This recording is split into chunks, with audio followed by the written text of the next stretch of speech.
Most unbelievable and the latest fake news is that the pandemic is almost over and we'll be back to work in a few weeks.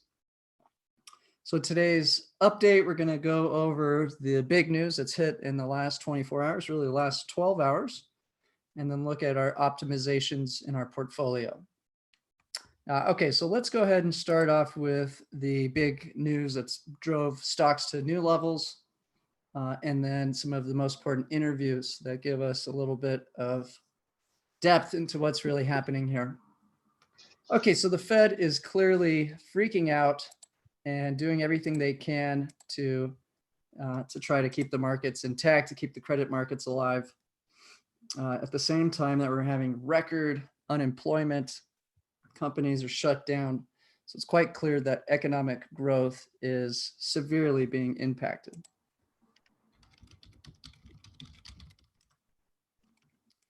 And at the same time, we're having stocks rally like it's the best news ever. So what's going on? Okay, so we've got record jobless claims. That's the image for our webinar. The press conference yesterday was really saying the toughest times are ahead, but we're about to flatten the curve and go into a descent, new cases. So that's kind of the press conference headline. This morning, Bill Gates was on CNBC with a 30-minute interview. And he had 4 good points that I do want to point out. One is that a vaccine will be ready no sooner than 18 months. And that's if we're lucky to get one that works on the first try. Keep in mind, they call this SARS-2 because it's very similar to SARS-1. And that was 17 years ago that SARS-1 came out. They've tried to study this since then, create vaccines, and it's failed. In summary, the vaccine that they did create was given to a mouse. The mouse created antibodies, but then when they reintroduced SARS, the mouse had an autoimmune attack and its immune system killed itself. So just because we can create vaccines that make antibodies doesn't mean it will actually work. Now there's also a lot of evidence coming out that younger humans may be beating SARS-2 without creating antibodies. So it's not clear how that works. But what that would mean is that the young may not even react to a vaccine. In other words, they would be able to beat the virus without antibodies, making the vaccine not work on younger. Furthermore, we're seeing people become reinfected. So this all indicates that this economic slowdown and change in consumer behavior is not going to be back to normal in 1 month, 2 months, and it may not even be back in 18 months.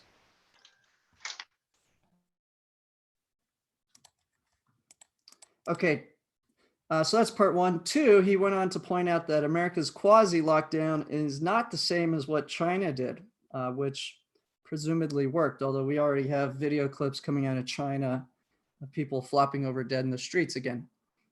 So it's not clear that China's measures even sufficiently put the virus into check. But it's quite clear that what we've done in America probably reduced growth maybe 70%, but I think you still have 30% of the population getting out and mingling around. So what really works is an extremely strict lockdown. So my expectation and Bill Gates is that we won't be back to even opening up shop until some point in June. So it's going to be extremely expensive to keep everything shut down for that long. There will be lots of bankruptcies, lots of mortgages not being paid, commercial real estate not being paid. So now there's tremendous pressure on the real estate market. Plus, if the death rate does get out of control, the amount of estates that'll be liquidated at a single point in time is going to be shocking. So we've got a lot of factors. On the other side of the coin, we're seeing emerging markets crater. Dude, that's fake news.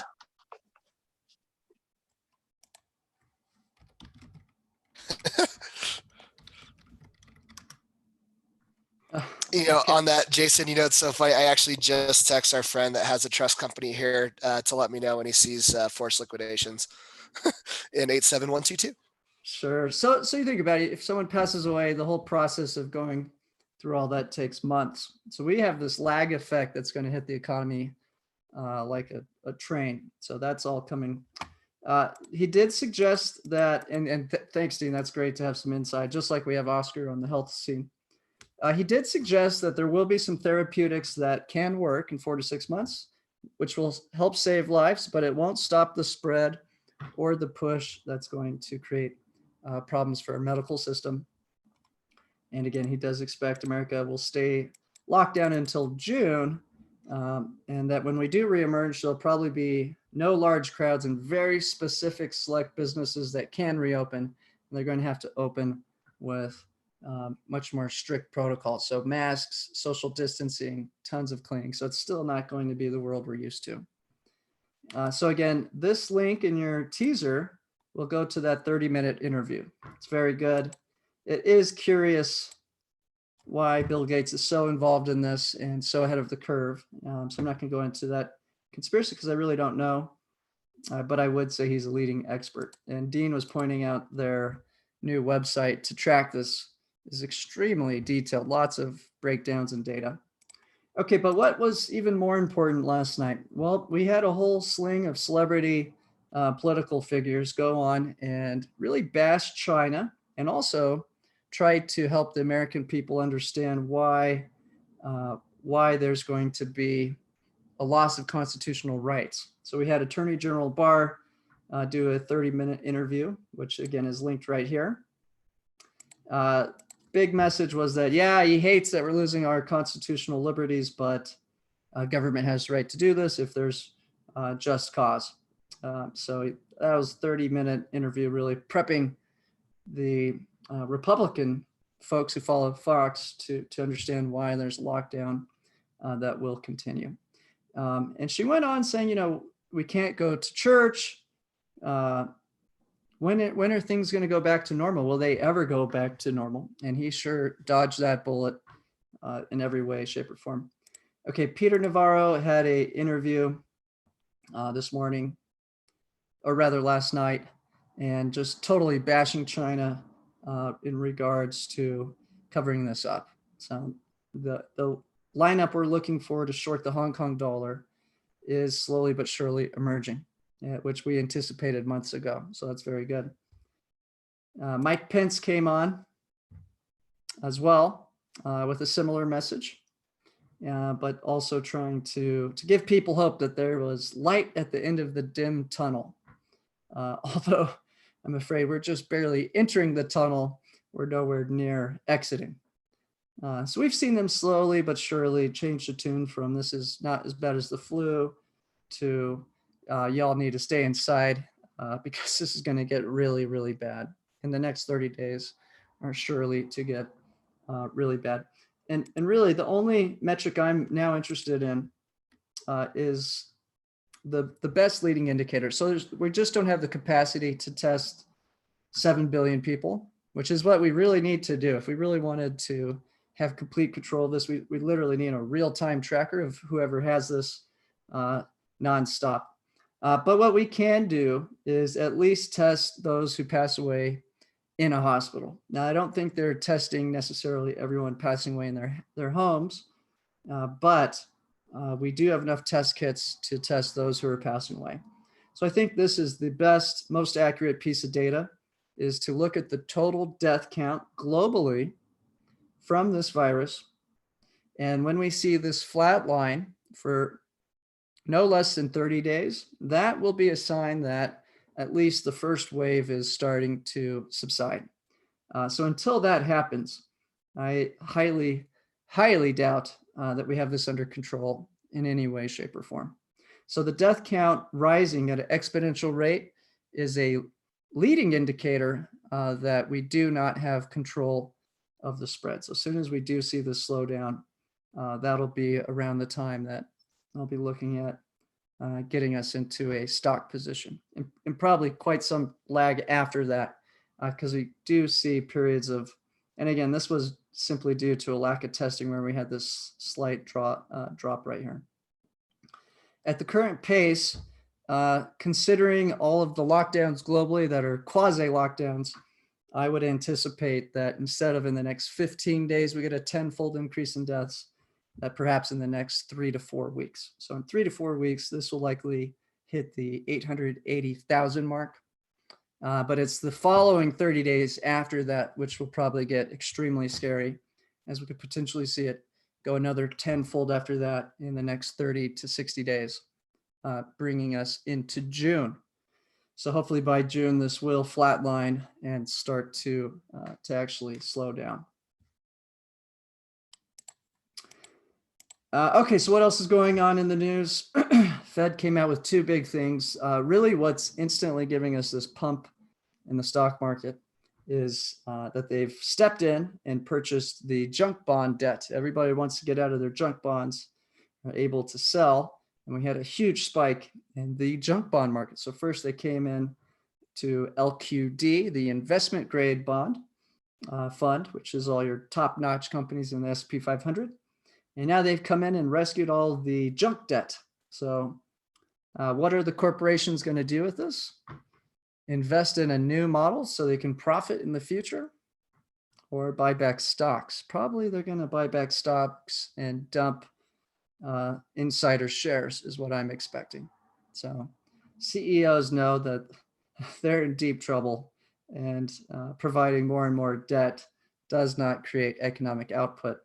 It just dilutes the dollar, which again is what we want for our Treasury position, is an acceleration of growth of debt. And this is the greatest acceleration of debt growth in history. And trust me, this is not bullish for stocks.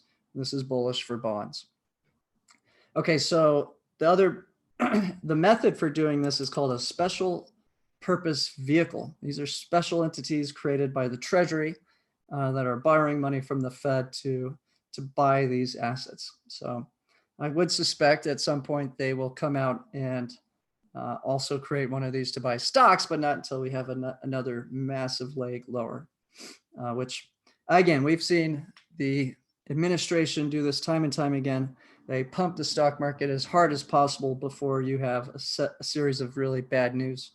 And in this case, I believe it's going to be not only bad internal news with unemployment, corporations going bankrupt, profits and earnings cratering, mortgages becoming delinquent, but also at the same time, geopolitical tensions rising with China. And so I'm expecting that they will start to place sanctions against different entities in China, potentially revoke Hong Kong's special status. And also, this is an interesting article from the Wall Street Journal. The US allows Google Internet project to advance only if Hong Kong is cut out. So the writing is on the wall that this is going to ramp up into the election. The other big thing was they took the 450 billion available for small business and multiplied it eightfold to get up to $2.2 trillion in loan assistance for small businesses. Now, all this debt is going to be forgiven as long as the small business uses this to pay the rent and keep their employees employed. So that will have some effect to keep people from going absolutely AWOL, ditching all their lines of credit, defaulting, and will give some economic output. But it comes again at the cost of expansion of debt. This is not real wealth growth. This is just money printing. So again, this is all going to put more and more capital into the US Treasury market. Now, you might think with the $2.2 trillion that this could help slow down unemployment. But what I'm hearing a lot of stories is that people are turning down work. One, because they don't think it's safe, but two, because I can make more money by just simply not working. So this is not going to help businesses whatsoever when the government is incentivizing every means possible to avoid paying all your lines of credit, whether it's your car insurance, your mortgage, your credit cards. So every incentive possible is being made to simply stay at home, collect free money, and stop paying all your bills. So this is absolute disaster for the economy. Here's your 3-week aggregate initial jobs claim, spiking to record levels. And again, the actions we're taking are typically what you would do at the end of the recession after you've raised the capital in the bond market and actually cured the underlying problem. But we've done no such thing. And they're combining what you do at the beginning of a crisis and at the end of a crisis all at once in hopes that they can at least slow down what's coming at us. So this has not occurred yet, but we are seeing a pop in delinquencies and mortgages. And again, although I believe rates will go to zero and possibly to negative over the course of time on these long-term debt instruments like our 30-year Treasury, I do believe the retail, housing, and commercial real estate markets are in some pretty tough times ahead. So you might have an opportunity to potentially get some properties at a steep discount soon. And does that mean we may be at the top in real estate prices? Probably yes. Okay, so that's some of the big highlights of what's happening. And so really I look at this rally as nothing short of a gift from God to increase our position. So how are we faring in the face of this move against all of our positions? I'm going to skip right down to our P&L so we can highlight the importance of risk management. So in our boot camp, you're only down 0.59%. Okay, so we had everything possible go against us, and we're essentially flat with those two bonus trades. Now, if you don't have the boot camp trades on, you're down 2%. And this is at the same time that the markets delivered up to 33% drawdown and still down about 15%. Now, the trades we have set up are absolutely beautiful. If we get either a bond rally or a stock crash, we only need one or the other to do extremely well with our positioning.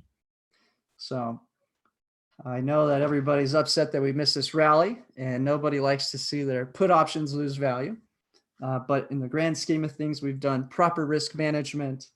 We've had very little pain relative to the overall market, and we're positioned beautifully going into the future. Okay, so let's take a look at the changes to the portfolio now. Okay, so we're rolling the TLT put. We had the long 164 TLT put expiring today. We're selling that and re-upping it with the 159 TLT put expiring next Friday. Now, again, we want this to actually drop in value, the put, because the TLT goes up. And that will be our play until we get near the 178 level. At that point, I do intend to purchase a in-the-money put option so we don't have to sell our TLT position and can simply let the put option reduce any volatility. Long-term, I believe TLT is heading to the range of 240 if we get near the zero bound and if things really get hairy, which would insinuate that we were not able to open the economy for longer than 3 months, and that this is really a drag for the next several years, then the potential is for those rates to go negative like we saw in Germany. If we go into negative territory, then we could be looking at a TLT that pops above 300, which is insane. My favorite market is the bond market, but this is an absolute economic disaster that's unfolding in front of our eyes. Okay, in the GDX position, it shot up to 28. Now, because I believe the gold miners will be correlated to stocks, I'm skeptical that it can maintain this level in the face of a stock market crash. On the other hand, I do want to buy and hold this position for over a year. So my intention is to buy put options again to allow me to hold that position and not have drawdown. So we've essentially locked in that $28 price. And in the next downturn, if gold miners do sell off, we will sell our $23 put and our $28 put. So this will allow us to buy and hold this position and eventually grow this every quarter. Now, again, until the bond market has sold all this debt and paid those investors a handsome profit, I'm skeptical to get too overloaded in the gold And this is simply because it's very correlated to stocks, especially the gold miner product. So what could hit the gold miners is that they're not allowed to go mine gold for the next 2 months at the same time that we're having stocks crash. So again, our plan is to hold GDX, grow it every 120 days, every quarter, slowly but surely, and to use put options to reduce volatility. So we have the 23 put, and now we also have the 28 put. Now, if you miss the 23 put, I would leave it alone and just buy the 28 put today. But if you already had the 23 put, then you can just leave that alone, and we'll look for a good time to sell it. Okay, the next addition is to add 10 November 20th, 31 strike FXI put. So these are the big companies in China, which are outperforming emerging markets.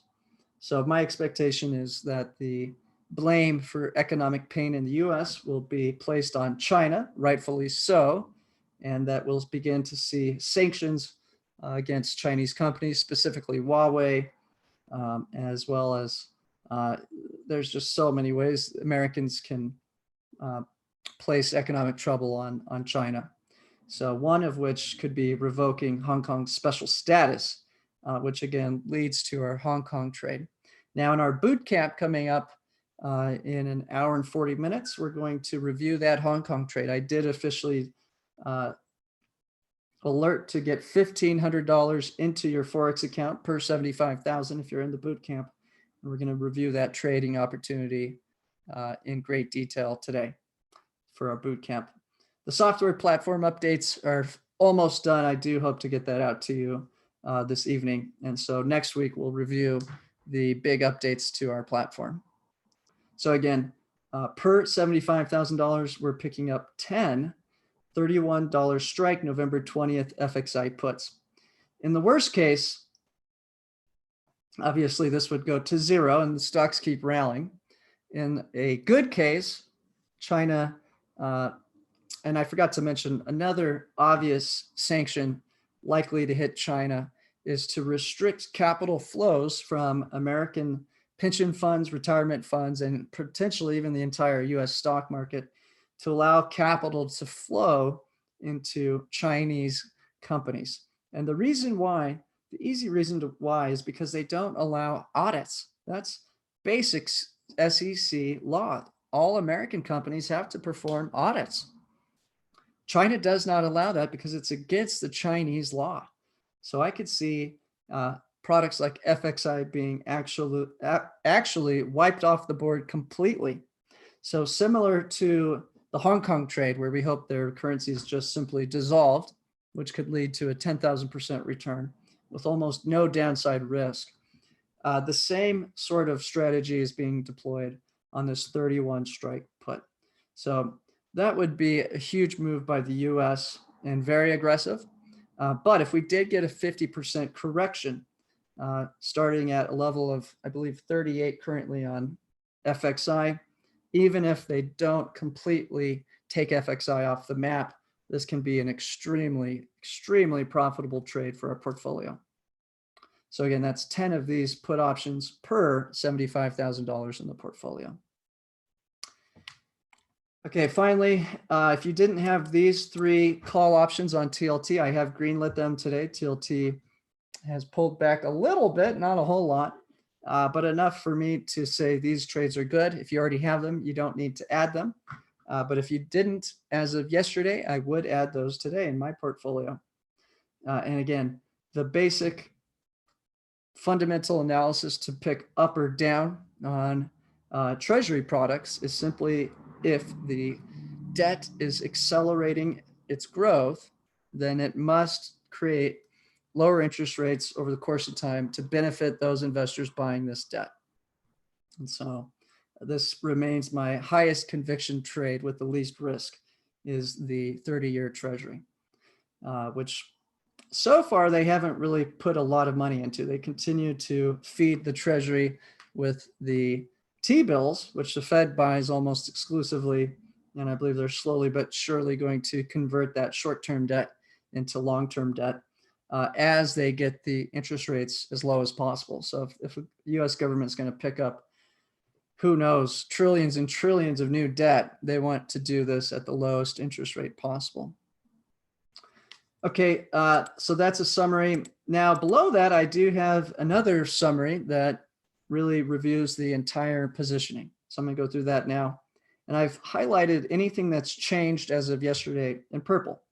So this is all based on lots of $75,000. We still have 200 shares of the TLT.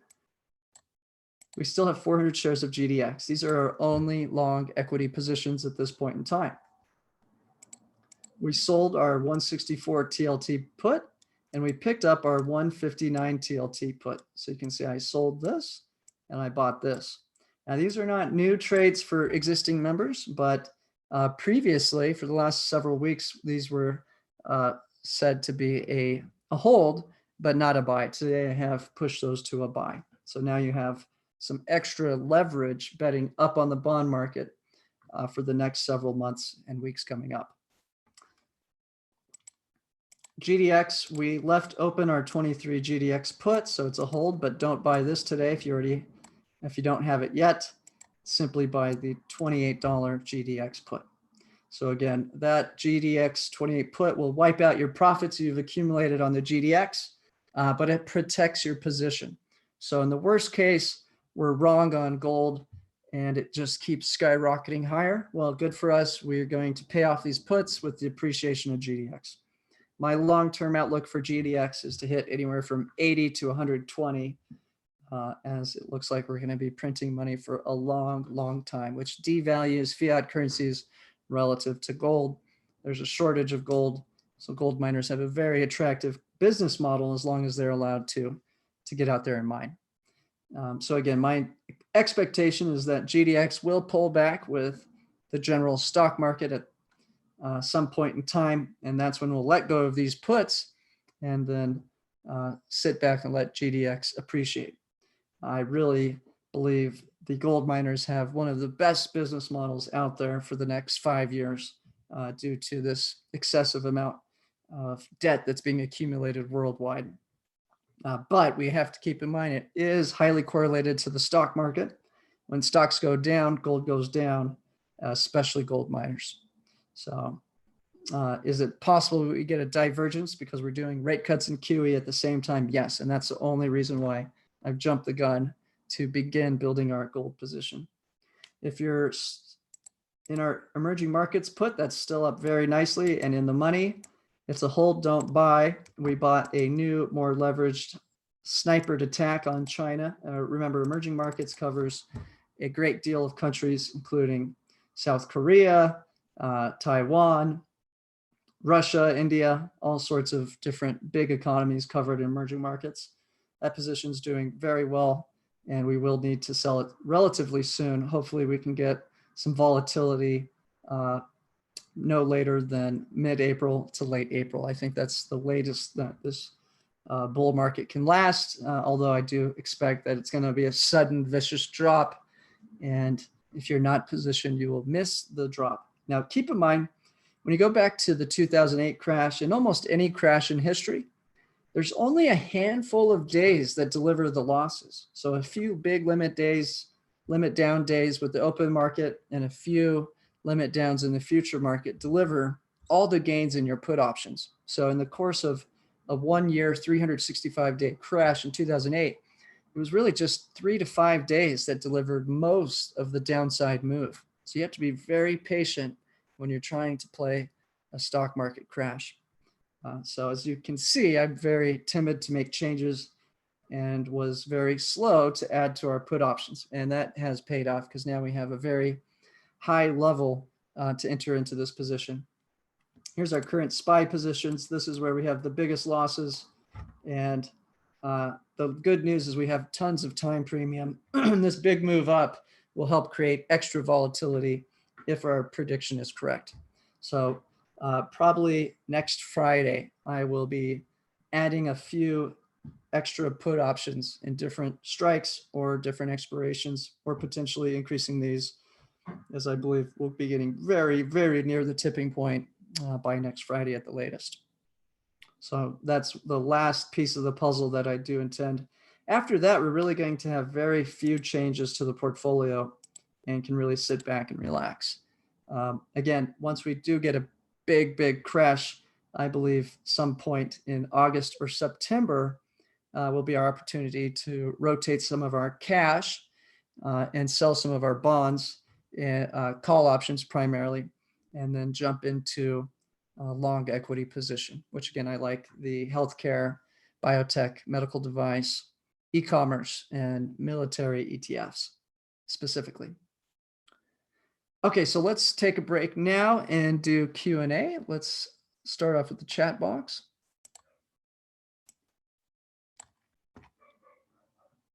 And if you guys want to talk, please raise your hands. Okay, AJ says, how many GDX puts? It's 1 per 100 shares of GDX. So we're simply doing the married put strategy. Karen says, Bill Gates is in with the WHO. Yeah, he apparently contributed 10% of their total budget. And WHO told us that there's no human-to-human spread. I knew there was human-to-human spread when they made that. So they're outright lying. Yeah, I can't quite put all the puzzle pieces together yet. I do know things are not right. Hello, Michael Seebeck.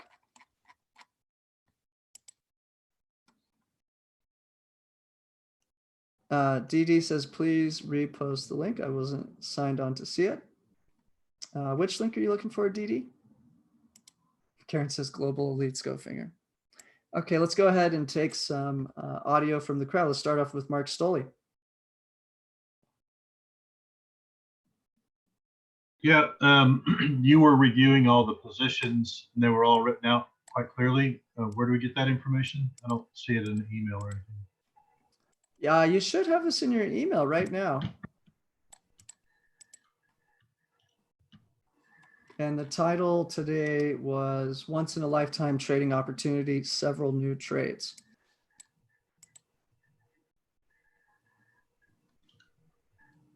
Oh, there it is. Okay, I found it. Okay, thanks. Okay, good. Very good. James, please go ahead.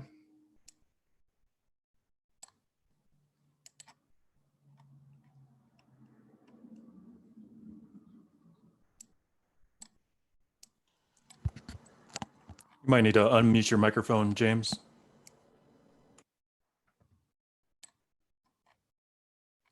We have 70 live. Very good. Looks like we're going to hit Tony's. What do you think, Tony? We're going to hit your 290 SPY, or do you think it tops out here at 280? Steve Lane was, and let's hear from Oscar. How's it going, Oscar?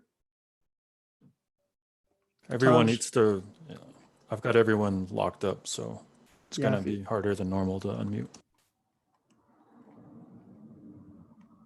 William emailed me asking if we had misjudged the Fed.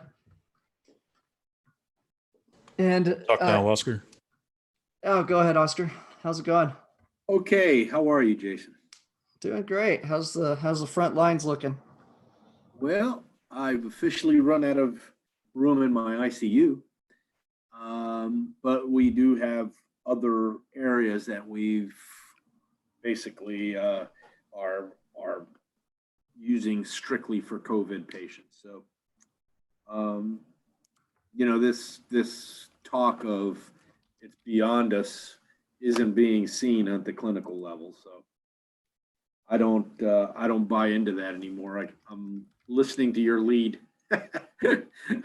I doubted you enough times.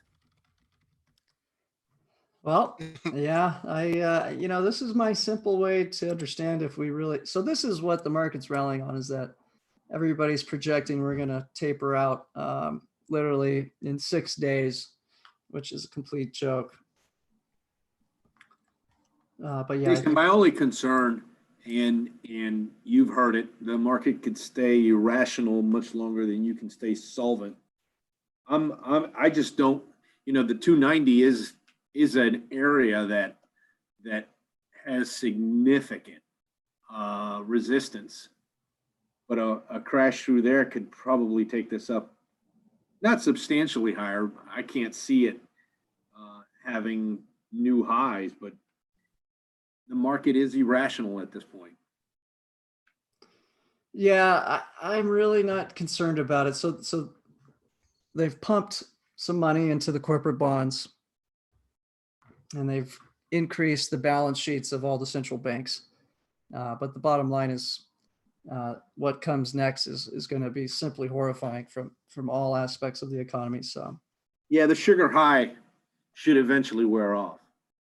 yeah, we have an overwhelming force of selling, not buying, unfortunately. Yeah.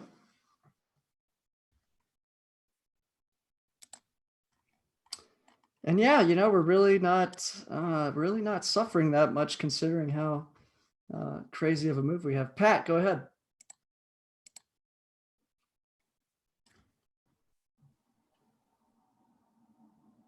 Do you hear me? Yes, sir. Yeah. So I get the impression, just based on this last round of funding that just happened, that until, I don't think the big move happens until, as you say, we go past the date that everybody has set in their head of going back to business. So I think the rally actually goes up, and it sounds crazy, I know, but I really do believe it's going to go above 300. And I don't know why, but it just looks like there's enough, even the bad data that's going to come out in the next 2 weeks. I think there's just so much liquid. I think banks are just taking profits and doing whatever they can to get as much profit until they get these slow loans to kind of come out.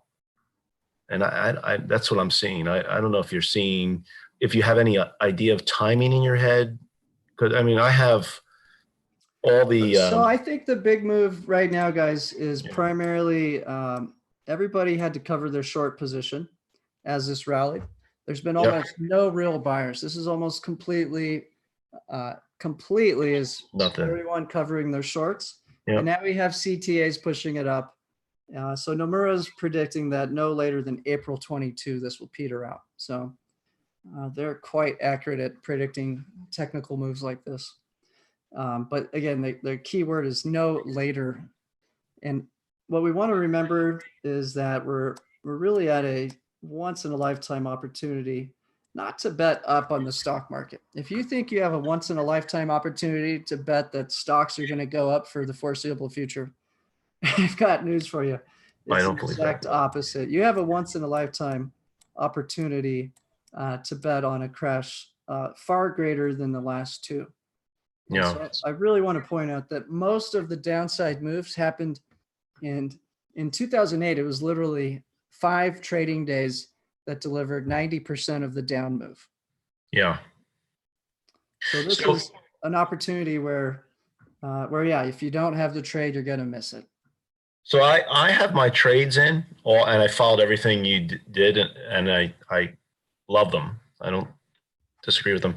I did extend every one of them in length when I bought them, and I only bought them on this Monday. So I'm kind of like I was hoping for 2 earnings seasons to kind of go past, as opposed to, I think there's a couple of Junes in there that you have. I made them Julys. Hoping that people get rational the based SPY on puts. Yeah, your SPY. I love the SPYs. So everything, I moved everything back a month. Cool. Yeah.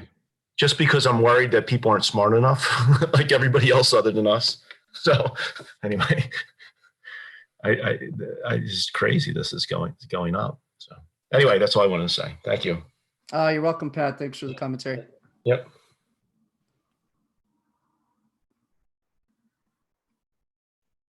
Yeah, so probably this Friday, I will likely not only add a higher strike, most likely around the 250 mark, probably in a May expiration. I'll likely be willing to upgrade these to a level of 2. And again, probably Wednesday or Friday coming up next week. And that's really the last change I see us making until the big move happens. Now, when the big move happens, what's our plan? We're going to let go of these 2 puts, possibly this third put, depending on how big of a crash we get. I may let go of these three and a new May put that I'm looking at. We're going to hold on to these. Now, why? These are really our protection in case things get worse for longer than expected. So right now we're hoping for a crash into the summer. Then we reemerge after a pretty hardcore 60-day lockdown sometime in June, and we can see economic output picking back up. But the catch is, if we see China's starting to have a second wave emerging, and all of a sudden we can't go back to work, we can't open back up school, and this just continues immediately without any sort of bounce, then we're going to be very happy that we've held on to these longer duration puts. Now, if we can do a serious lockdown into June and get most of the world to do that, not just the United States, and then get everyone really educated and wearing masks, they're still not telling everybody we're going to get you an N95 mask, which is what really needs to happen here. So I'll be ready to get bullish in stocks and try to take all our profits off the table in the bonds for a short-term push sometime around August or September of this year is really the timing I'm looking at.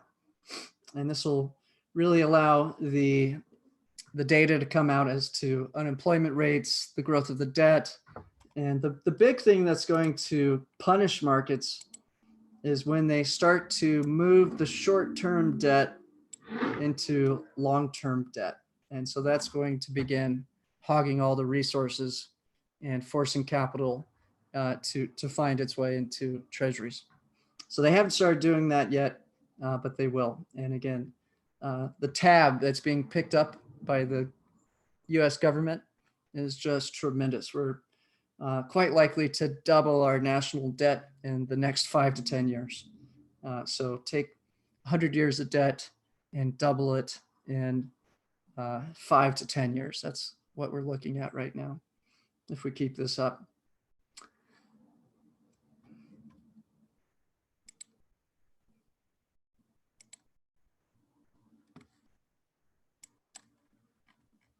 All right, let's look at some charts, some news, and I'll keep an eye on any other questions. Oh, Dan, go ahead.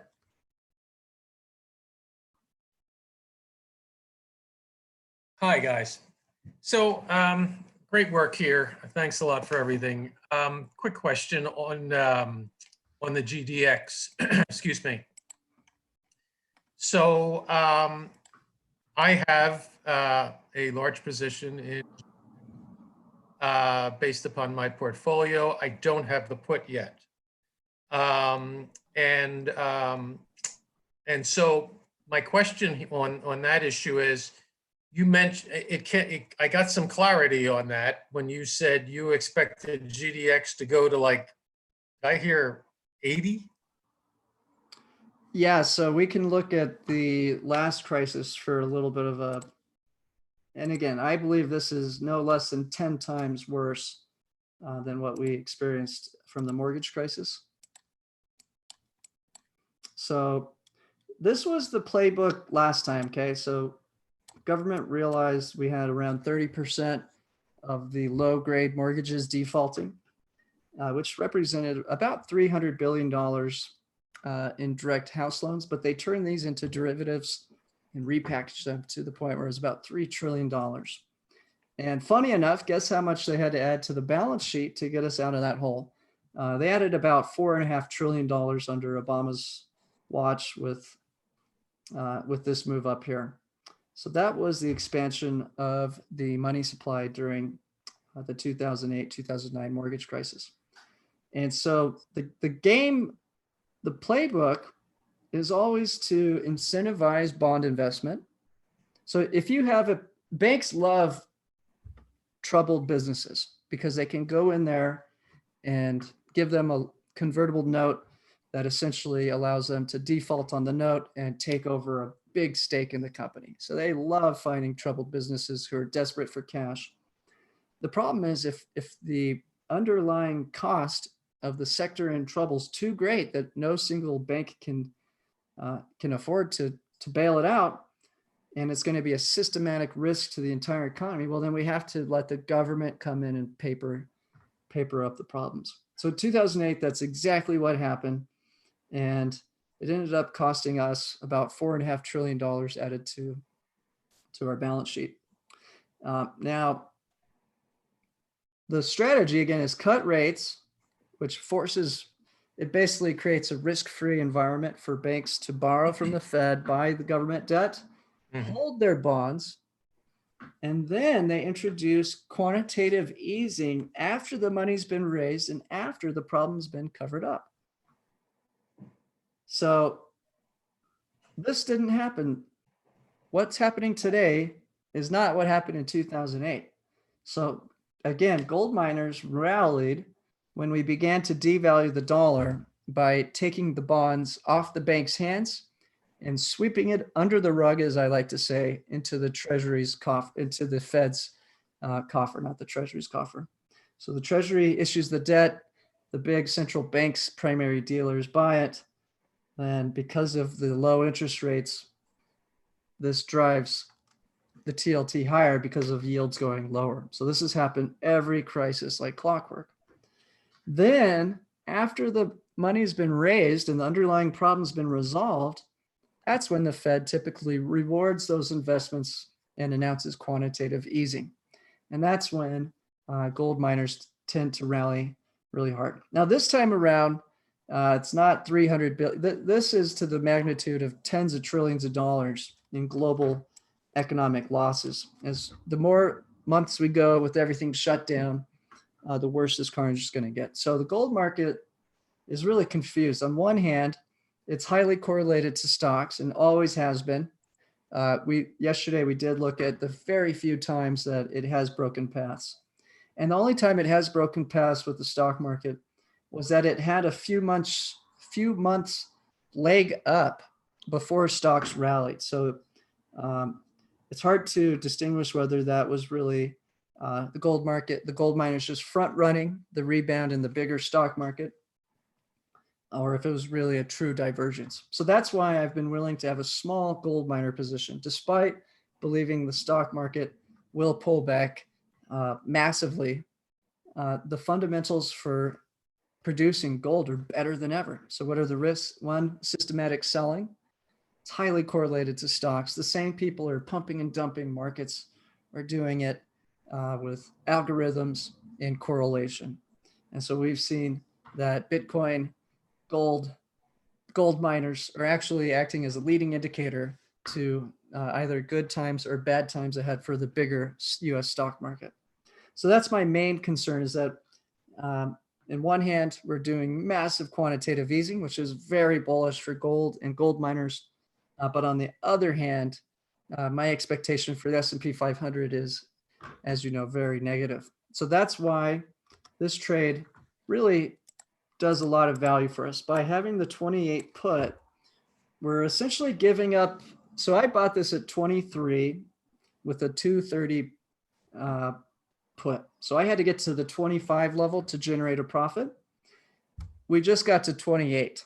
So we had about $3 in profit. All of that profit has now been reinvested into a put. So I'm essentially geared to be break even overall since we bought that put option. Now, I know many of you bought GDX last year before this big stock crash, and you bought at higher prices. So I'm really just saying, from the point where we bought our 23 put, now reinvesting those profits into the 28 put, from that period, we're essentially flat. Now, my expectation is to sell these puts while remaining long GDX. So the put options will create profits that will help offset the temporary drawdown in GDX. And we're starting the clock to achieve a 1-year hold so we get the lower tax rate. So if we do want to, in the future, potentially rotate out of gold miners into spot silver, then we'll be able to get that lower tax rate. So the sooner we can buy and hold gold miners and get to that 1-year clock, the sooner we'll be able to slowly sell those shares at the lower tax burden.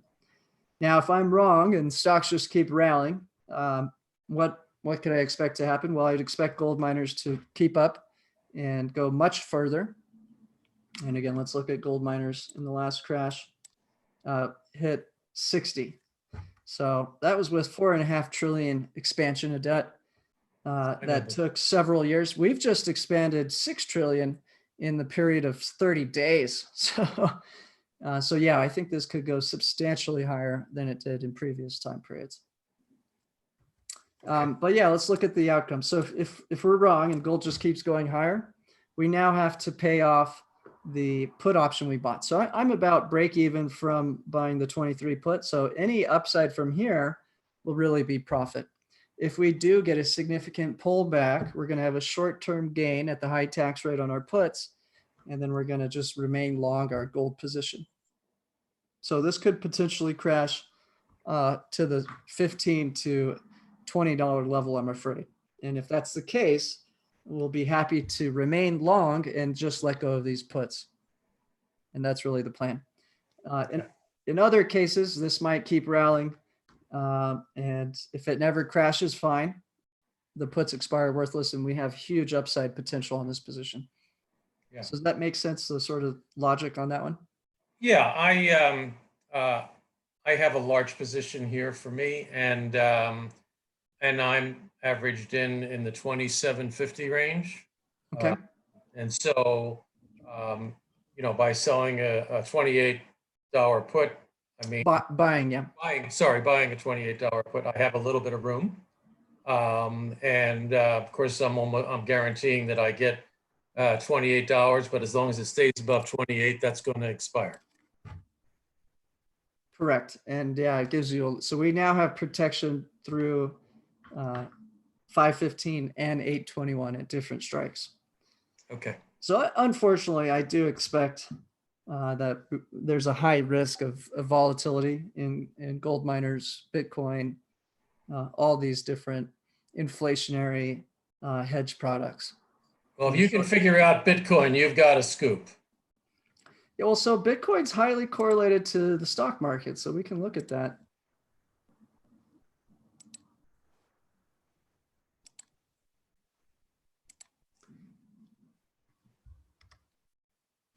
Let's see, where's my Bitcoin? Okay, there you go. Yeah, it's remarkable, but the logic here is that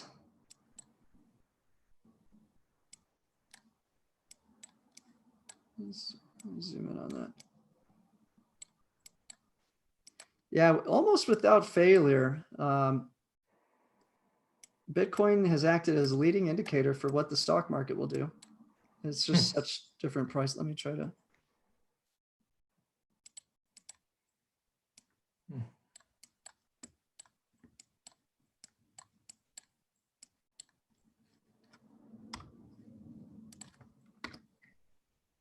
Try to get a better cut picture of that.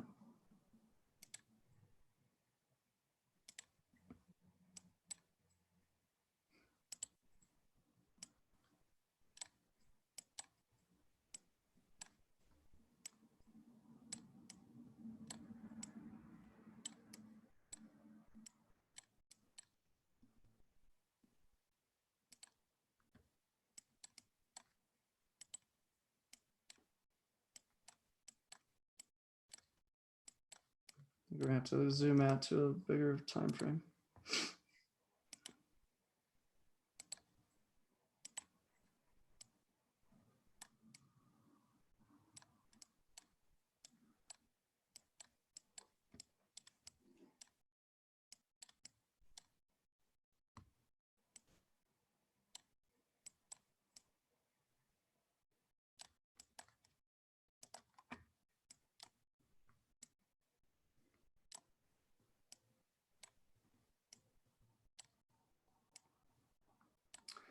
So what's the thinking behind this? Well, for a long time, nobody had any exposure to Bitcoin. A few people were buying it up under $100, really just super early, total speculation, and watch it run up to that $20,000 level. Then what happened next? Well, the Fed decided it was time to hike interest rates. And that's when we began this big crash right here. At the same time, about a month later, we saw emerging markets begin to crash. And the US market was doing healthy over that period, but eventually we got the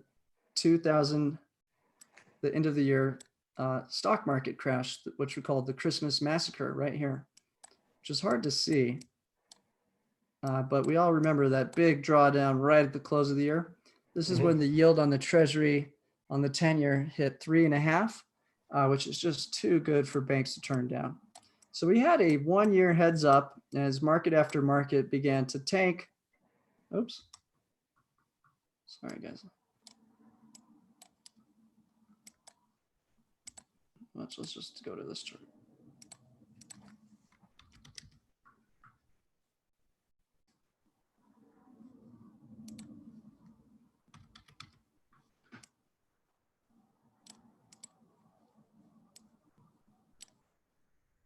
Okay, so Bitcoin crashed here, December. By January, emerging markets crashed.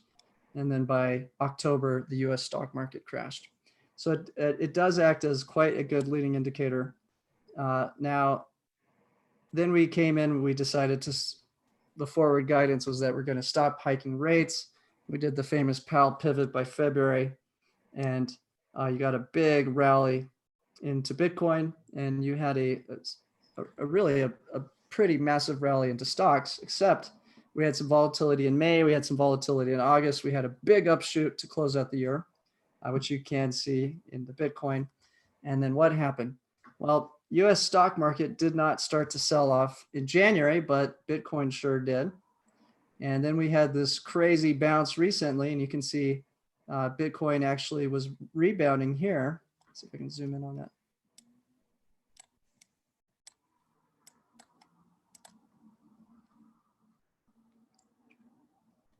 So in January, Bitcoin was rebounding, but then by, let me zoom in here.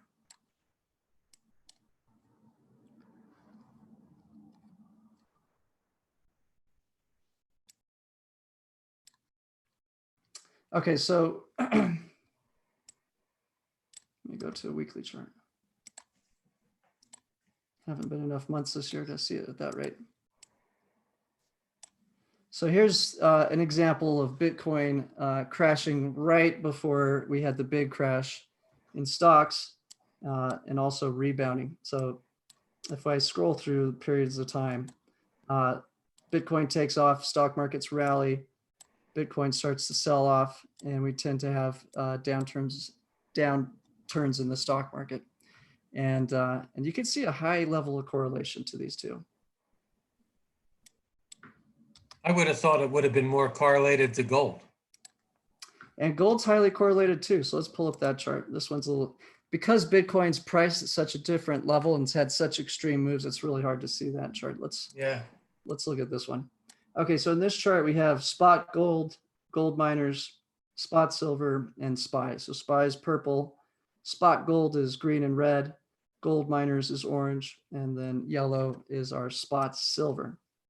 And so I'm going to go to a weekly view, and let's look at the last crash, how it unfolds, which assets did well. And again, remember, it's a little different because we're doing rate cuts and QE at the same time, which just means the problems we're facing are significantly larger. I would say 10 times larger than the last one. Okay, so here's your stock crash in purple, which really bottomed out right here. Now, gold went up for a little bit at the start of the market crash. So when stocks had moved from about 20% move lower, the quick reaction was a little bit of a jump in spot gold, as well as gold miners, as well as silver. Then the margin calls came. Yeah, then just like we learned in the last. And so the rumors are that the bankers were so scared the financial system was going to freeze up that they were actually going to the lobby and pulling out cash between all these meetings. But then we got the big leg down, and that's where we hit a total loss of 50%. And you can see gold miners hit their bottom before stocks did. Spot silver crashed, and spot gold it did a general job of maintaining value. That's really what that $9.5 trillion market's supposed to do. It's supposed to maintain value, buying power. And so it did a pretty good job at that. Now, it still dropped from a high of 50% and gave up that entire move. But relative to stocks during this little period, all the way through 2010, you can see it greatly outperformed stocks. If we go back to the high from 2007 right here, you can see after a big crash and a rebound into early 2010, you're down 15% in stocks, but your gold position ended up 68% up. So it still had drawdown though. It still had a 50% drawdown in spot gold. Now the gold miners went from up 50% to down 50% from this level. So huge crash in gold miners. And that right there is what really scares me about being too bullish on gold miners right now. Now, what happened? The gold miners did rebound way before the general stock market did. And then it went on to greatly outperform stocks. So we can see the orange line right here, outperforming stocks till about 2011. And then that's when, after we'd had several years of quantitative easing, slowly getting towards that $4.5 trillion final balance, we had a little short breakaway where spot silver just went through the roof. So again, the playbook was rate cuts, which incentivizes bond investments. After the money's been raised, allocated, problems resolved, the Fed comes in there and vacuums up the bonds, puts it into the Fed's balance sheet permanently, and the banks make a ton of money. And now they have new capital. They have a big profit from their bonds to go buy stocks. This time around, we're doing all kinds of crazy, nutty things. But essentially, we're doing rate cuts, QE, and repo, as well as other mechanisms to put money into the economy all at once. So that's the reason why I'm willing to have the married put strategy on GDX a bit early, is in case enough investors pile into GDX that it can diverge from the general market if it crashes. And we want to get that clock counting so that in a year we can slowly have the option to shut off GDX and look at potentially SLV, because there will potentially be a point in time where silver has another just magnificent move like this, which I know people who made millions just from this single move right here.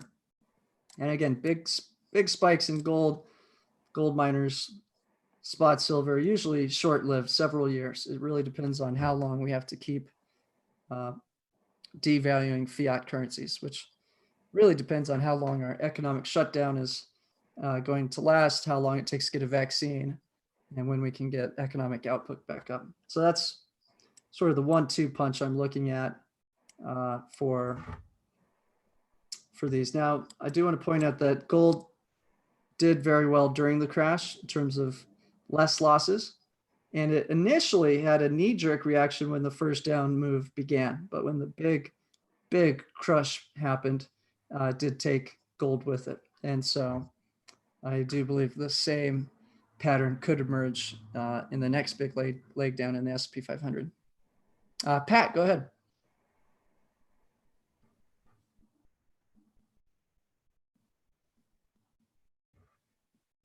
Or Dan, do you have any more questions?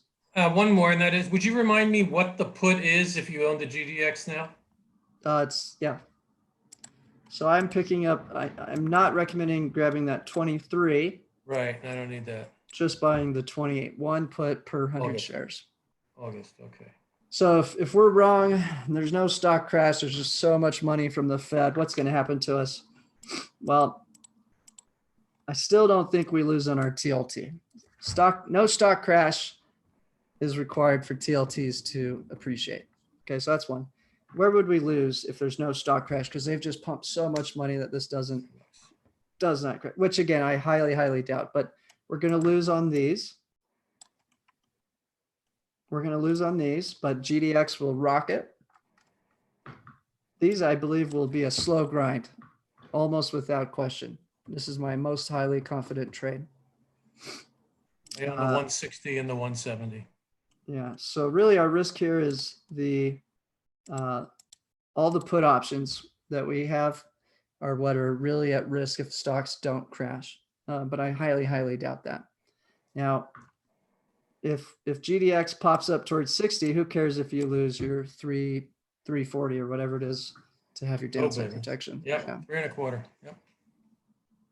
So that's really the thinking here. Okay, thank you very much. You're very welcome. And then next Friday, again, I do intend to add a little extra exposure to this set right here. And after that, it's going to be time to sit back and watch the real pain unfold, because again, this is just total absurdity. Maybe we can get this to slow down during this lockdown, but that doesn't mean we can open back up. It just means that a lockdown worked, but the lockdown is what we want for all these plays. The longer the economy's locked down, the more money our put options are quite likely to return, as well as how much debt the government's going to have to accelerate, which is bullish for bonds. So I think that we're going to be in a lockdown into June, and that they're going to try to reopen the economy, and that it's going to be unsuccessful, and that will become clearer by next December. So we're going to have a big head fake and a big second wave. What happens to the TLT position if we don't go below zero? Okay, so let's look at. I'm sorry to come in on that in the last minute, but No, great question. If we go below zero, rock and roll. TLT is heading towards 300 by then. So yeah, we'll be. We don't need to go that low to make. We'll buy an island. Yeah, exactly.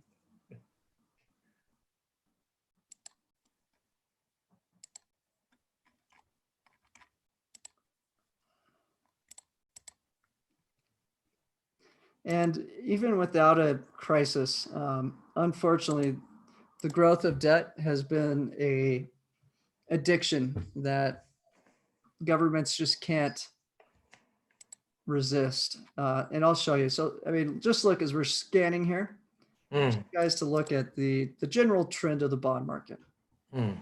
Okay, so here's our play right here. It's the 30-year.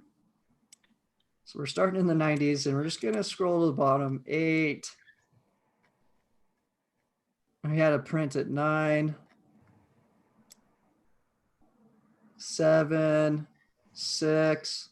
Where are we at? 94. Jump back to 7 for a little bit. Heading back to 6. We're in 96 now. Now watch what happens when we enter the dot-com bubble. Whoa, yields are dropping. So now we're coming into the 2000s, down into the 5s. Do we get a 4 print? Apparently they switched to the 20-year during this stretch. So back to the 5. Going down to 4. Little bounce to 5. Now we're going to the 4s, 2003. Getting ready to breach up, pop back to 5 for a short period here. 2003. Stay in the 5 level. Now we're crashing down into the 4 level, 2004. So we're coming up towards the next crisis. We're about 4 years out, 5 years out. Sticking in the 4.5, slowly dropping. We're getting near the crisis. 4.5. Yeah, we're coming up on that crisis. We're a few years out, 4.6. Now, why does this yield keep going lower and lower? Well, the answer is because we keep growing the debt at an accelerating pace. So the only way they keep that up is they do the trick. The trick is keep interest rates lower than the Treasury yield so that banks will borrow and create an instant profit on the bond. And then the Fed does quantitative easing to vacuum it out at a lower rate for a profit. And so this creates liquidity boost stock prices. As long as stocks can have profits and earnings, that's the catch there. Okay, we're sitting in the 4s. Okay, we're coming up on the next crisis, 2008. Dropping to 4.25, 4.2, 4.1, 3.6. Okay, so you just made a fortune on that 30-year during the 08 crisis. So we went from 4 down to 2.69. And now we're getting out of the crisis. But these are still staying in that level. It's just such a beautiful product with such little volatility. Okay, so now we're having the recovery. Stocks are just skyrocketing up, quantitative easing. Everybody's dumping bonds, buying stocks because we fixed the underlying problem. So you have some volatility in the TLT. But again, if you just had half your money in the TLT, half of it in the SPY is more than making up for your drawdown in the TLT. And so we keep going through time. And all of a sudden, we're going to be looking at interest rates that are just ridiculously low. So we're coming up 4.25, 4.5, 3. Now we're leading up to 2012. And eventually, we're going to end up at our current rate. So here's the most recent drop. Went from 2 all the way down to as low as, we had an intraday print of 0.8. That's when the TLT hit 180. And a few of us made out like bandits, like Mark Stoley did. Quite a few of you took some profits there. So now we're at 1.37. So to be clear, we don't have to go to negative rates to make money on the TLT. And in every crisis in history, the bond market has gone up and the stock market has gone down without failure. So analysis is we're going through a catastrophic period for stocks. We're nowhere near the end. There's no light at the end of the tunnel because we're just barely entering the tunnel. And my expectation is that this yield will go far, far lower. And it has over the course of time.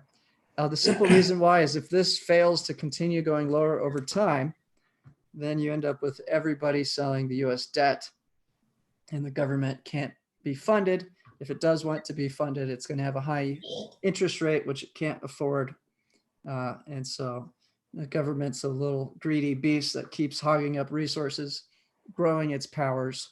And all of the actions that have been taken in the last month are not bullish for stocks. They're bullish for bonds because the debt has accelerated. It's now just has to work its way through the system. We haven't sold a penny more than we usually do on the bonds. So they're going to slowly but surely increase the assets under management into the long-term debt and drive these rates lower so that the government doesn't have debt that it can never pay. And this is going to hog resources and help push stocks lower. So that's your big picture on the bonds. So yeah, we don't need to get to negative. If we get to negative rates, then TLT is going to above 280. If we get to negative, if we get to where German's 30-year yield was last year, not a long time ago, just last year during the trade war fear, which was nothing but prologue, then this goes to something like 320. So that's going to take the course of multiple years to slowly but surely. So what's the timeline? Well, the government doesn't need all the $2.2 trillion today. They can sell this gradually over the course of a year. And now they're just adding to it every week. You know, now we're going to have an infrastructure plan. The small business loans went from a small amount to 2.2 trillion. The bond market bailouts in the hundreds of billions. So this is all applying pressure to the, not to support stocks in the long run, but really to expand the US debt, which is going to force someone to buy this. Otherwise, there'll be consequences. Jason, I have a question along these lines. Can you hear me? Yes, sir. Yeah. So if, let's just say they have to raise interest rates because no one's buying the bonds or actually increase that yield, what actually happens to the TLT? Well, That I don't think will happen. So let me look. Well, I mean, I know we don't think it's going to happen, but what if it does happen?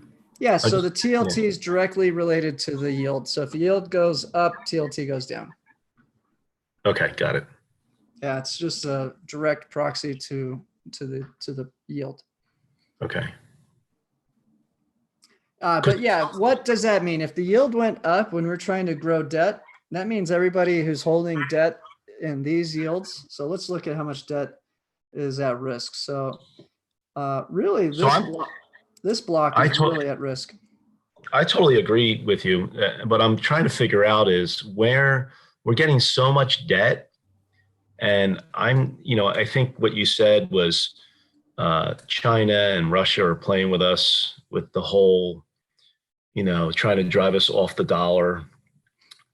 And I keep coming back to this. I don't know how the end game or what happens there. Now, I know we just got the oil agreement 20 minutes ago, so it doesn't look like that's going to be the pressure point. Just trying to, and it might not even happen. I'm just trying to think it through in my head what would happen. And I appreciate your answer. That's all I wanted to know was if it does go up, then people will go away from bonds. And that would be, at that point, we would have given up, is what you're saying. Well, it's more complex. So let's look at some points in history, and that'll be a very good look. So yeah, there's two sides to the coin of why you would buy a treasury product. Okay, so one is if you like the yield. Okay, so if you like the yield, you get two benefits. One, you get a risk-free return. As long as it's above your expectation of inflation, that's a great buy. So for example, and let me pull up the SPY TLT overlay.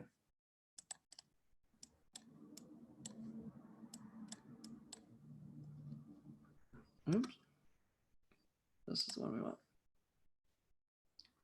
Let's go to a daily chart. So typically yields rise not when there's an expansion of debt and a problem.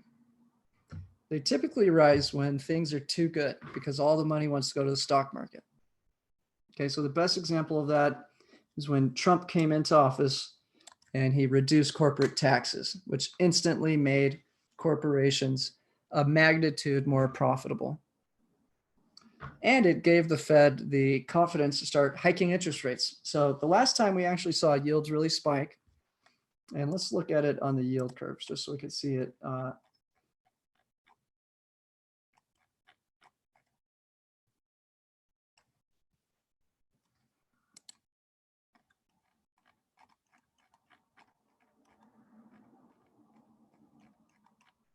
Okay, so here's a nice spike in yields.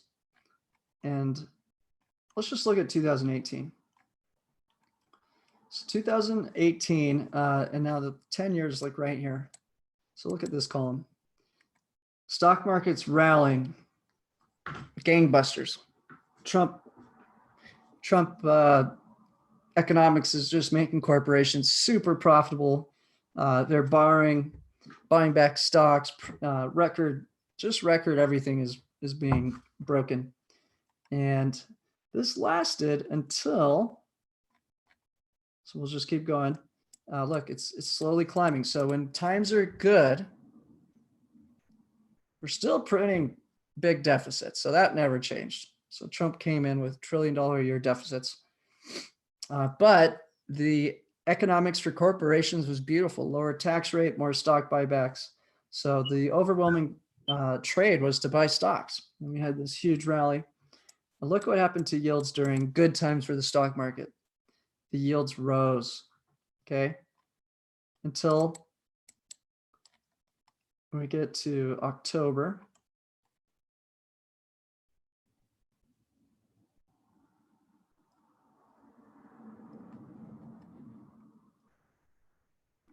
And it's when the 10-year hit this level.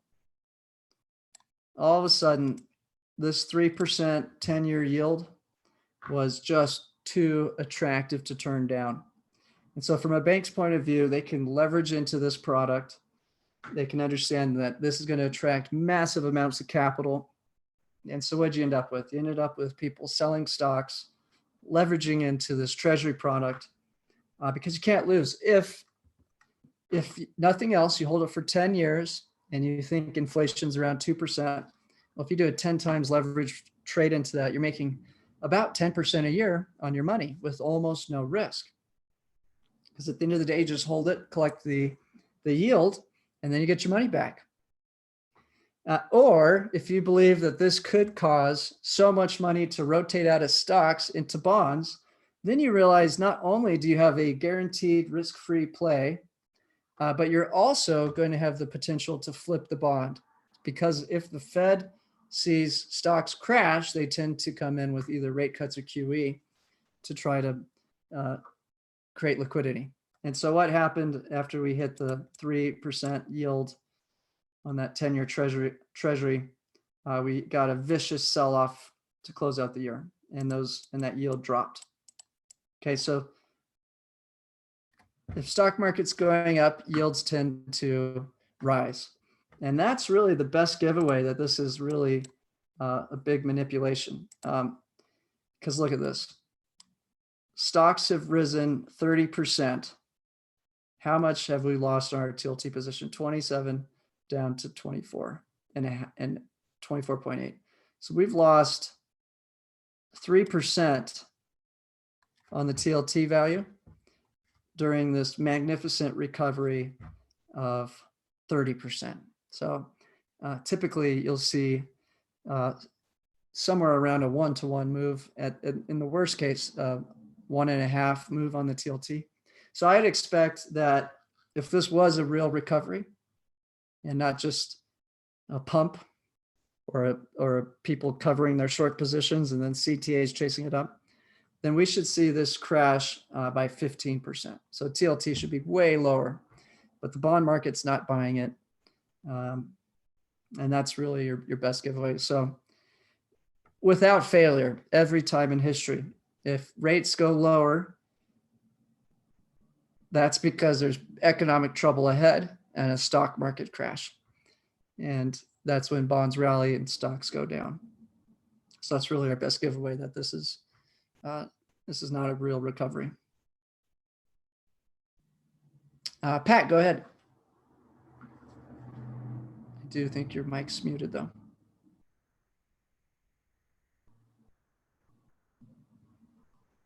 So I totally understand that. And thank you for the explanation. It made a lot of sense. And thanks for walking me through it. So in my head, what's happening is we got helicopter money. We've got a lot of cash laying around. Does this same scenario play out if there's inflation where there are other competing commodities that will clearly go up and compete against the bond or the bill or whatever issue there is, and that would cause the yield? So I don't think you're not going to have price inflation when a third of the population's unemployed. Okay. And oil's at 25. Okay. So you're saying there's not enough money. They're not putting enough money. The Fed's not allowed. So why isn't the TLT? The Fed's buying the TLT, not the TLT itself, but every treasury there is. Right. So they're buying $50 to $75 billion a day of treasuries. Right.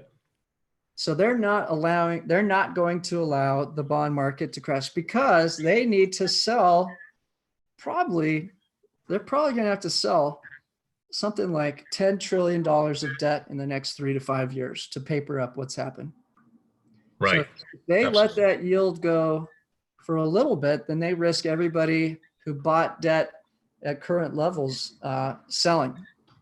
And that could create an avalanche of selling. So it's really not in their best interest to allow the bond market to weaken. Sure. So how would they control inflation on their end?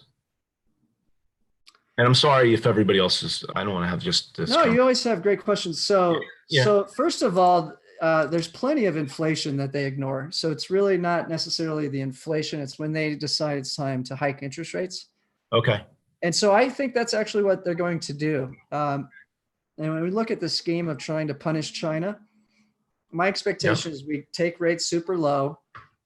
we're going to, what does the US government like to do to help fund its debt? It likes to go stir up shit around the world. So if we Right. create a worldwide stock market crash, we're going to sell our debt at very low interest rates and fix our economy. So that's really the game plan, is crash stocks, force money into bonds, Yep. deliver the funds to where it needs to be, fix the real cause of the problem, and then do quantitative easing and hike up interest rates. And So essentially, something I just pointed out that you just said, that I just want to make sure you said, and I agree with, they're actually okay with the stock market crashing at this point because they have so much outstanding debt. yeah, exactly. I believe they will want a stock. The central banks are going to need a stock crash to help incentivize capital to the bond market. Okay. And it's not just the United States. This is every government around the globe needs to paper up a big problem. So yeah. Okay. All right. Well, thank you I appreciate you walking me through that. No, thanks, Pat. And I know this is a crazy move. Yeah.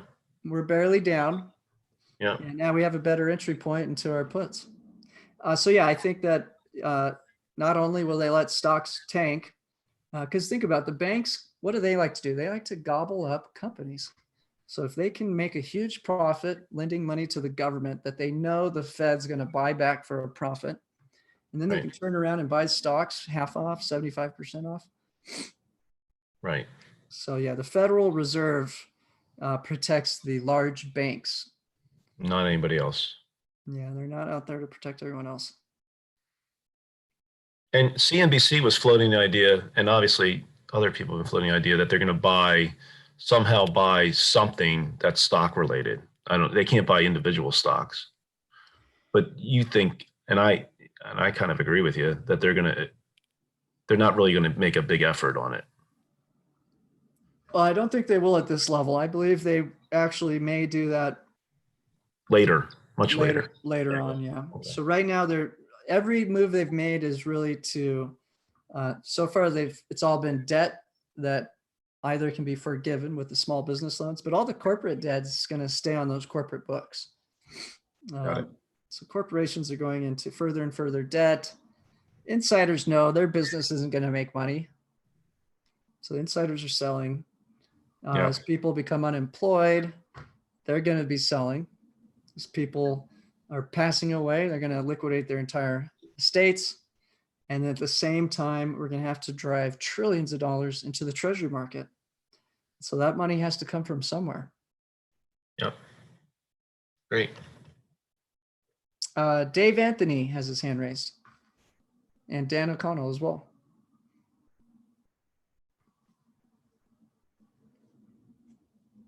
On my non-option positions in TLT, if we were faced with that 180 print, would you take that? Oh, would I sell the TLT at 180? Yeah.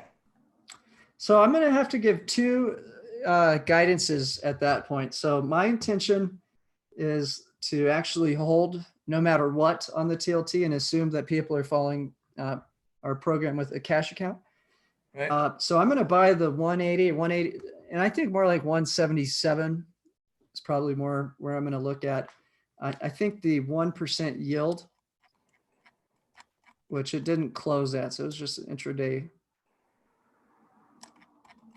I think as we approach the 1% yield, we're going to want to buy an in the money put to protect that position. So if you're in a tax deferred account, then I would just liquidate the TLT, buy that put, and then wait for the next entry. If I was in a cash account, then you don't want to sell unless you've held for over a year. So then in that case, you likely want to just buy the in the money put and then wait for the sell order on the put.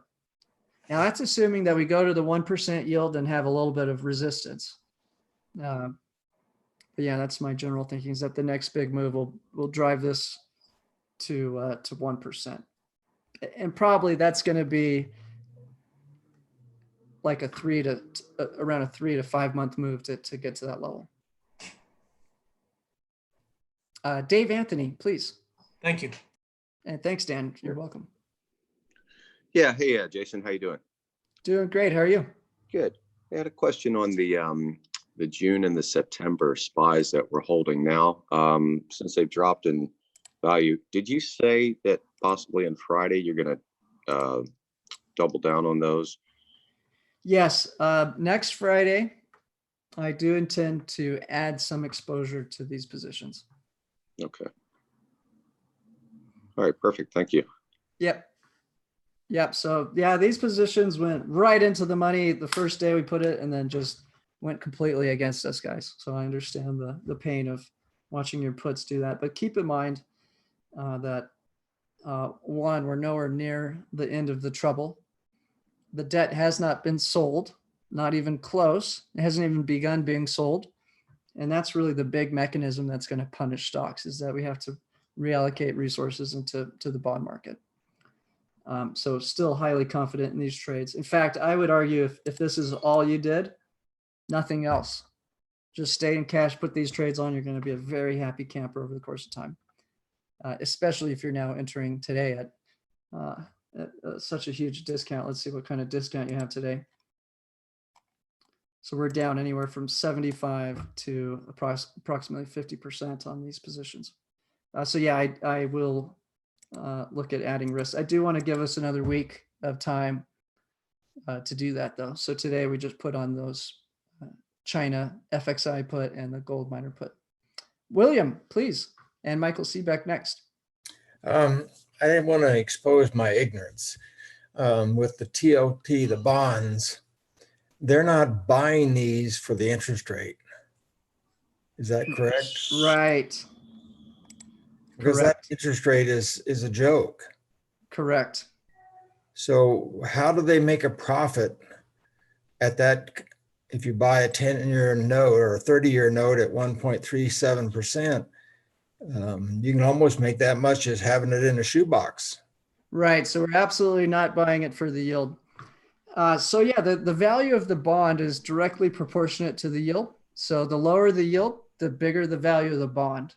So if we see the yield drop, then the value of the bond appreciates. So it still works out to the same $1 million per bond, regardless. So it's either the bond loses value and the yield goes up, or the yield goes down and the bond goes up.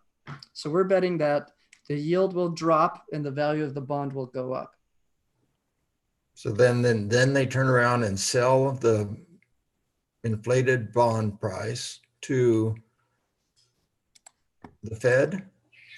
You got it. So yeah, this is a investment where you need nothing else than the government and the Fed. So let's look at the circle of life for the bond market during times of crisis. So they only do this when there's a massive crisis.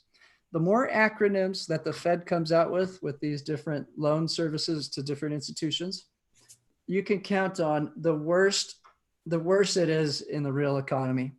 So if the economy is doing great, you're going to see two things: interest rates rising, not only on the treasuries, but also at the federal funds level.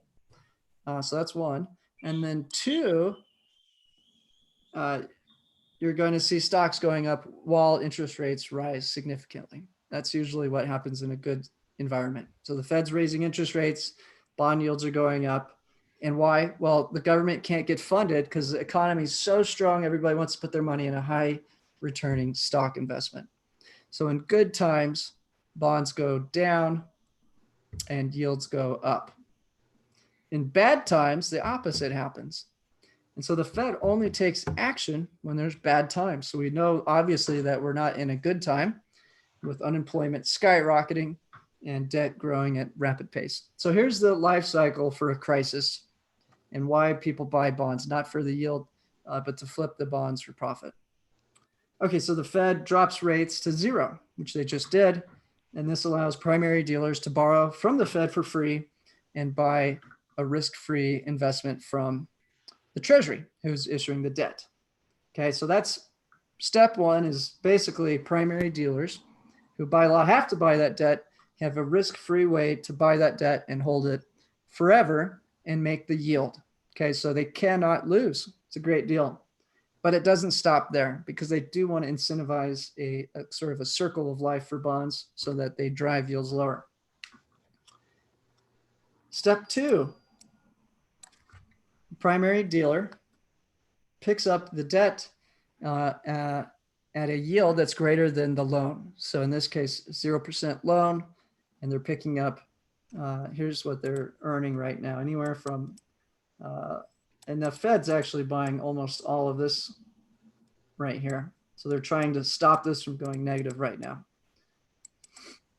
And so right now they're just pushing all the debt to this part of the yield curve. These are your T-bills, and that's going to slowly be pushed into longer duration debt because they don't want to just have all the debt being picked up by the Fed.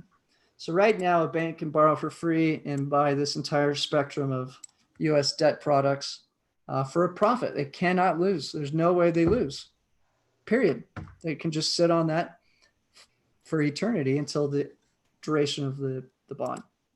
Okay, next, they actually want to make this solve multiple problems at the same time. So if they allow the primary dealer to then return the treasury that they just, so get this, JP Morgan's the biggest player in this. Also one of the most profitable banks ever. And of course they do it almost entirely with bonds, mostly treasury bonds. Okay, so first we're going to loan JP Morgan free money to pick up US treasuries for guaranteed profit. And the Fed's going to say, okay, give us those treasuries right back. We'll hold them for you. So it's not on the Fed's balance sheet. It's on this temporary Fed balance sheet. We're going to give you dollars. Now, the primary dealer can go and lend out money, usually to broker dealers. So now this is putting a ton of extra dollars in the system that's not being hogged into the treasury markets. We're not just clogging up the bank's balance sheets or the treasury or the Fed's balance sheets. Now we're going to go reloan this money to the broker dealer. So now your hedge funds get leverage and extra liquidity. So this whole process is creating liquidity. And now the bank's making a second profit by loaning out dollars to the broker dealer. That's where you get these leveraged funds like Ray Dalio putting 10 times leverage into a stock bond strategy, which is very, with big funds, they're doing it on every asset under the sun. So that's why we do see these systematic buying and selling systems causing all these correlations that sometimes don't make sense, like gold miners going down when fiat currencies are clearly being devalued. Okay, so that's really the cycle, is that the primary dealer is getting cheap, free money, buying a bond, and then turning it over to hedge funds, which turn around and buy those same bonds and drive yields lower and lower. And this just repeats over and over and over again. Now, the new change is the repo. That's new compared to the 08 crisis. And then on top of that, we're doing QE early. So any tiny blip in a spike in yield is being hampered down by the Fed. So anybody who needs to get out of their treasury position at any point in time can do so, because the Fed's sitting there and vacuuming up these debt products. So this is by far my favorite play, because we directly have the Federal Reserve picking up over $1 trillion, probably be at $1.5 trillion this Thursday, today, when that next H4.1 release comes out. I'd expect they've been picking up about $0.5 trillion in treasuries per week right now. So that's why you have a stock rally when the bond market hasn't moved at all. So what's really happening? A big short covering being forced right here. Very few real buyers, mostly just people covering their shorts. We have a huge expansion of the Fed's balance sheet. The bond market hasn't budged. So smart money is selling stocks, buying bonds. Michael Seebeck, please. Hey, good afternoon, guys. Can you hear me okay? Yes, sir. All right. You may have answered my question, but about how much time do you think we have to see the TLT rise? You just mentioned that the auction is happening today, and again, the lag between the auction date and when it actually gets into the system, about how much do you think we have? A week, less than a week, 2 weeks? What are your thoughts? In terms of a rise in the TLT? Yeah. Okay, so yeah, so what we've seen them, so they've told us they want to push us all to the 30-year. They haven't even sold a penny to the 30-year. So they typically sell 18 billion a month, once a month, and they went ahead and just sold 18 billion. I believe that was today. So the 2.2 trillion that's been promised has been delivered, is starting to be delivered. Right now, the Treasury has 250 billion in the coffer, and it's all been from selling short-term debt directly to the Fed. So their plan will be to slowly but surely convert that from short-term debt into longer duration debt. So it hasn't even begun. So yeah, I think TLT is going up for somewhere between 2 to 5 years, and that stocks are going to have a hard time during that entire period. And because the budget continues to grow, if it was just 2.2 trillion, I think they could pull that off in the course of maybe 2 years. If they keep upping the ante in the debt growth, it's now looking like we're going to grow the balance sheet from 4.5 trillion to somewhere between 10 to 15 trillion in the next 4 to 8 years. So this could be very bad news for stocks. And again, my anticipation is a short-term play in stocks that we can jump into this year with a summertime relief rally that will be short-lived. And then the next big leg down into 2021. So I think we have looking at a 2-year crisis at a minimum. Okay. Jason, the circle of life that you had up prior to this, that's it. So it goes down to 7 steps. I was trying to copy the screen, I'll the paste bottom it for you. half. Yeah. There you go. Is that the end of that? Step 7 and then the side effect. Is that it? Oh. Yeah, it's really that oh, simple. They cut okay. the rates to 0. So the primary dealers now has a guaranteed profit to buy Treasuries. Then they allow the primary dealer to do the repo and loan money to broker dealers. And then the broker dealers have a whole new crowd of people who will buy the debt. They'll also buy stocks. Hold on a minute. Hold on. So back in October, when we heard about the repo market and all the money flowing in to the banks, right? I say October, but it was happening around the end of the year, November maybe. I don't have the exact dates, but we just heard about the repo market and how much money was flowing. So that was really what, step two or 3? So the problem I'm Correct. having is getting a visual of what this looks like against your steps here. You describe it, but I'm trying to get a visual of what this looks like. Sure. So yeah, so the repo crisis that occurred last year, let's look at that. Good question. Okay, so Trump came in, cut corporate taxes. We had a huge stock rally, started messing with lots of different countries with tariffs and other sanctions. So all that turmoil was good for helping sell their debt, but at the same time, the corporate taxes gave us a nice stock rally. So let's look at that period of time real quick. So we can see, again, in general, we're looking at the SPY in the candlestick and the TLT in the orange. Without question, you can see when stocks go down, TLT goes up. Stocks went up, TLT goes down a little bit. Stocks go down, TLT goes up a lot. We had a big move. You got a negative move in the TLT. We had a negative move in stocks. You get a positive move in the TLT. You get a big move in stocks. You get a negative yield in the TLT. Okay. You get this big crash here, and now this should have been much higher, but we actually had such a magnificent loss in so many markets at once that people had to sell this debt. And I believe is mainly central banks sold their treasuries so they could try to create a bottom in the stock crash. But Okay, so and now look, we're right back to where we were. sure. So when we were hearing about the injections of cash into the primary dealers or the big banks, right? It's one and the same.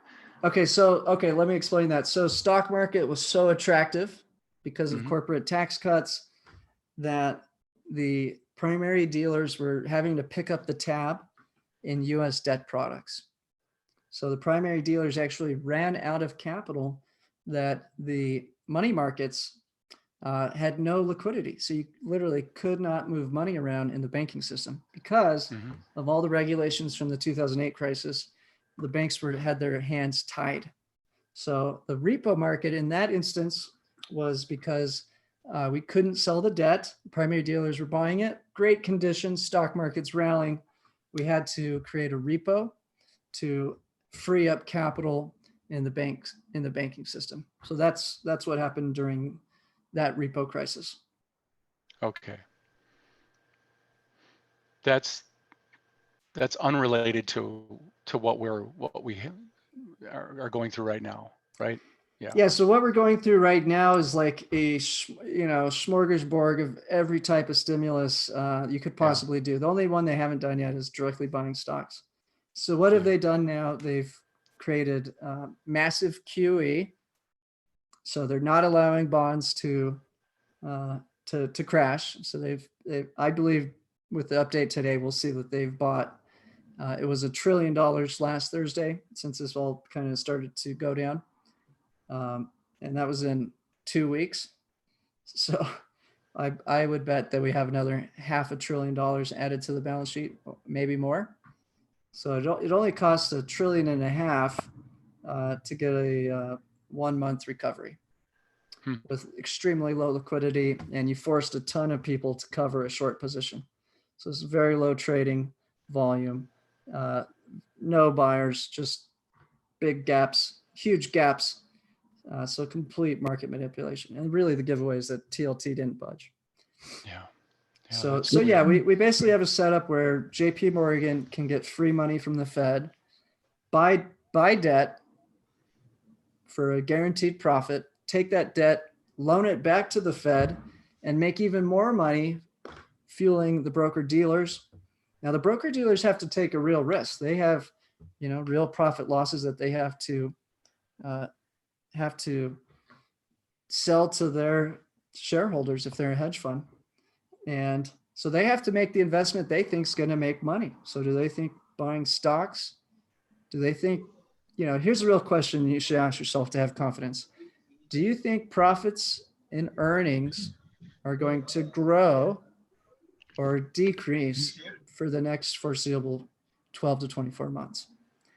Okay, so I would say that I believe we're going to see massive bankruptcies, massive unemployment, and that businesses are going to have to completely restructure their business because the old models don't work, and that many companies just really are going to have to go out of business. Tons of them. So that's my thought on the stock market. Yeah. Got about 10 minutes till the next webinar, just a heads up. Okay, that's fine. Well, I don't need a big break today. Now, the next question is, do you think debt is going to grow? And again, it's not just a steady growth. We're really interested. So if you're playing the stock market, you're betting that that profits are going to grow at an accelerating pace. And that's where you make the most money, finding those companies that have accelerated growth. Okay. In the bond market, you want to bet that you're going to have accelerating debt at the government level.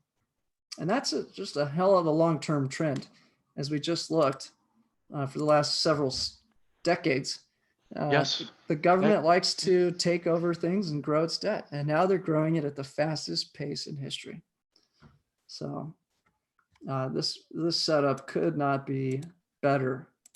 It's really absolutely handed us what we want on a silver plate, and given us plenty of time to all get the positions built.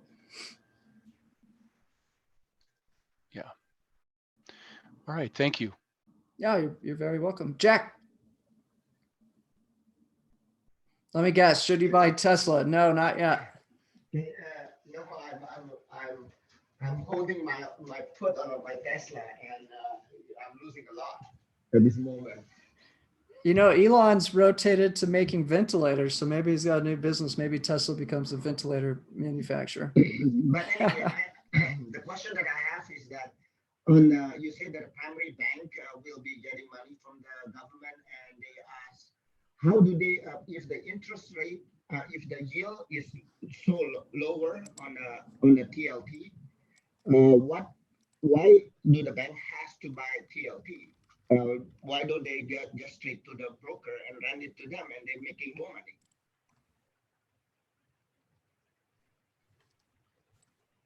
Hello? Yeah. I'm pulling up the federal funds rate. So an elite group of insider banks get to borrow for, this is even a little lower than that, basically for free. So primary dealers can borrow for free. But again, they want to make money. So how can they make money? Well, first thing they can do, not that they can do. So why do they get this very lucrative opportunity to borrow from the Fed? Well, it's because they have it. Yeah. They have a contract with the government. So they have to buy all of the US debt, no matter how much they sell. They have to buy anything that's not purchased by foreigners. Okay, so they have no option. They have to. Oh, they have to. Now, once they buy it, they could just go dump it, but that would cause yields to spike. So the Fed doesn't want that, or the government rather doesn't want that. And remember, the government's really controlled by these big banks. Look at all the people who used to work for Goldman Sachs, JP Morgan, that have high positions in the government. So if you think Trump's in charge, it's really the big banks. So yeah, the primary dealers have to, it's not an option. They have to buy the debt, and they don't want to lose. So either they borrow for free, they get a guaranteed yield. That's great. They know the trend. They're not stupid. They know that we have a 40-year cycle of rates going lower. And they know that the Fed's going to buy the debt whenever they want, because they've announced they're buying $55 billion a day. So step one, primary dealer borrows for free. Step two, I should reword this. Not they pick up the auctions. They have to pick up the Treasury auctions. Okay. Now, once they bought it, they could do whatever they like, which includes selling it to the primary dealers. So your broker dealers are going to buy the Treasuries from the primary dealer, and then they resell that to all their clients, which are hedge funds and people like us. So yeah, it's just it's a great scheme that's really risk-free for JP Morgan and big banks.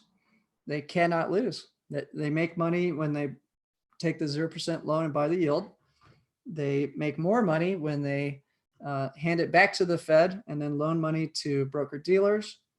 And then they make the most money when they end up selling it after holding it, when they sell it back to the Fed with quantitative easing.